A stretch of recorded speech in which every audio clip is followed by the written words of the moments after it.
Just real quick, real quickly, if you have time. What do y'all know about Native American literature and culture? I mean, is anyone in your family Native American? Just stop and think for a second, like popcorn different. What does it mean to you? What do you know? Auntie and Kelly. I know it's usually it's an oral tradition that's recently become written. Like there's a very strong mythology and cultural storytelling traditions that have only recently become, literature as we know it today. And like you've mentioned several key themes about, nature, spirituality, animals, family, things like that. Like there's very core principles that are not principles, but themes that are throughout.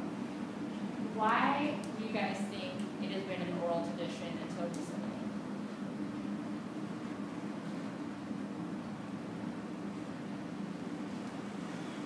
Zach. Well, I was going to say two things. Well, to answer your question about oral tradition,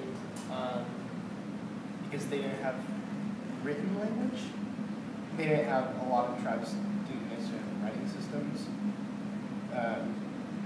to write down their language.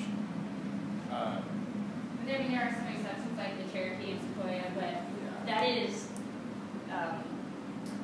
it was not a common thing to have their own language written down, especially as assimilation started to become a forced thing. Kelly and you, Jennifer, no, your name, Jill. Well, I think the oral tradition, aside from not having really a written language, and this could be sort of like they build on each other. I think telling a story orally kind of builds like relationships in a way that is really unique. Like being able to pass down wisdom from your generation to someone else is kind of like it's strengthening and it's bonding, and there are so many more emotions you can get out of storytelling that you can't, that it's hard to get out of writing. So it could be like a cyclical thing too. I think it's cool. I think Zach is right that it was oral because they didn't have written language, but I also think that part of the tradition is it was community. It was a very community-based style of living, and everyone gathering around to have the revered older man or woman tell a story was a very communal thing, very special, and of a hanging out of wisdom. Jennifer, what do you know?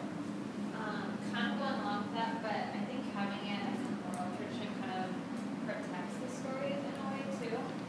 Because you pass it down to the next generation, whereas if something's written, those written words can be destroyed, and if people have just read them once or twice, they're not going to remember the details. But if you pass it down to your children and they pass it to their children, it protects it and preserves it. I don't know if I spelled that right. Preservation. And Jill.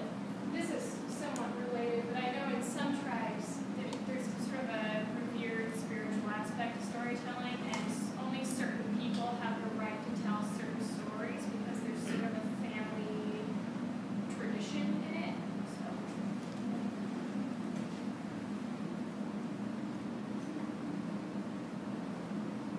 All right, anyone else?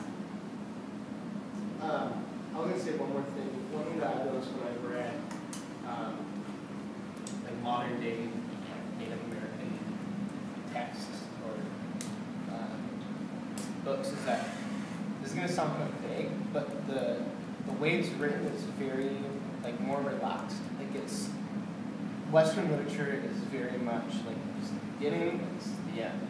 But Native American literature, they'll go on these long, sometimes beautiful tangents about nature and all these things, and it's just a lot more.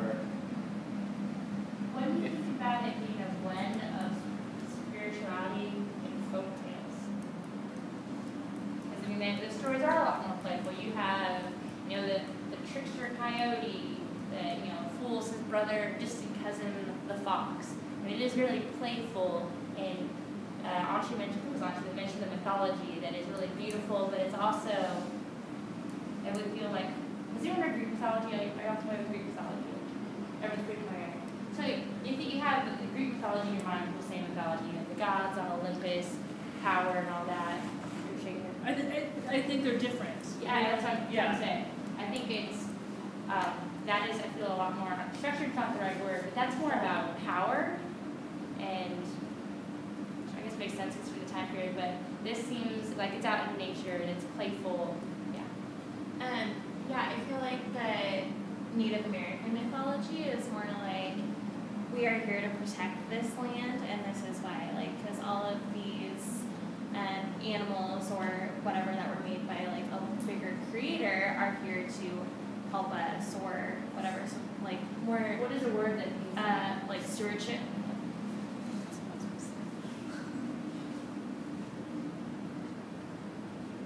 And on the note of stewardship, I mean, and this is something like, you think of like a materialistic culture, we're very materialistic. And that's even manifest by, you know, white settlers coming out and like abusing the resources. All the buffalo gets killed, you know, we overfish.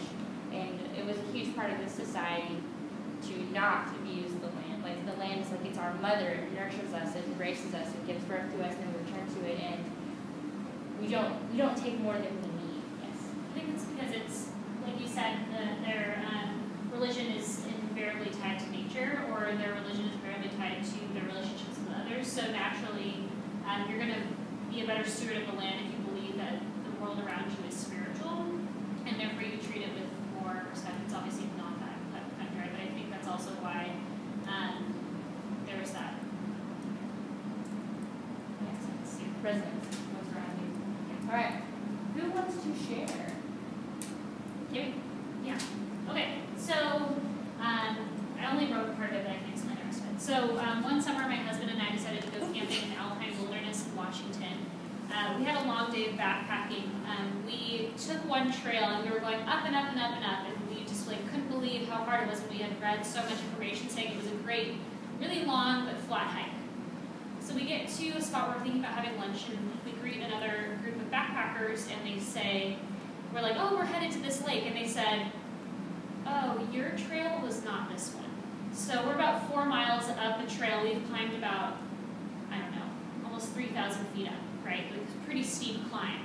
And we found out at this point, we only brought the map for the trail that we wanted to go on. And we were saying to ourselves, like, we could be going anywhere. We have no idea where this other trail ends, like we don't know what to do. And so after a lot of deliberation, we decided to turn back and we're gonna take on the other trail. Granted, the other trail that we were supposed to start is 9 miles just to the destination, for that one day. So we already hiked 4, we hiked 4 back down, we've gone 8 miles at this point. And we finally start our trail. Luckily it was only 2 o'clock in the afternoon, and it was in the summer.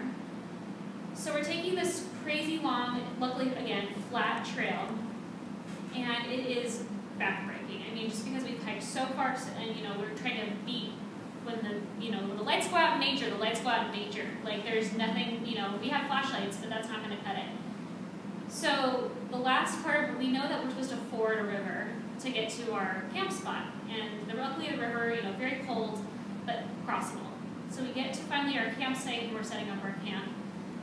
And there was this feeling when we arrived in this place in nature that this was home. And not only was it the fact that we had finally made it to destination that we were so unsure about if we would ever make it, but the last thing that we heard before we fell asleep that night was this distant sound of coyotes, or coyotes and like wolves, a pack of wolves off in the distance, and that really eerie sound of like, we're in the middle of nowhere and we're hearing wolves and coyotes, and I wasn't afraid, and it was because I felt like, I don't know, this thing that we're talking about really inspired me to feel like, I don't know, I just felt like in that moment, like, I had nothing to fear because I was out there with them, and we were in it together. So that was kind of my very spiritual experience in nature that I've experienced. Anyone else?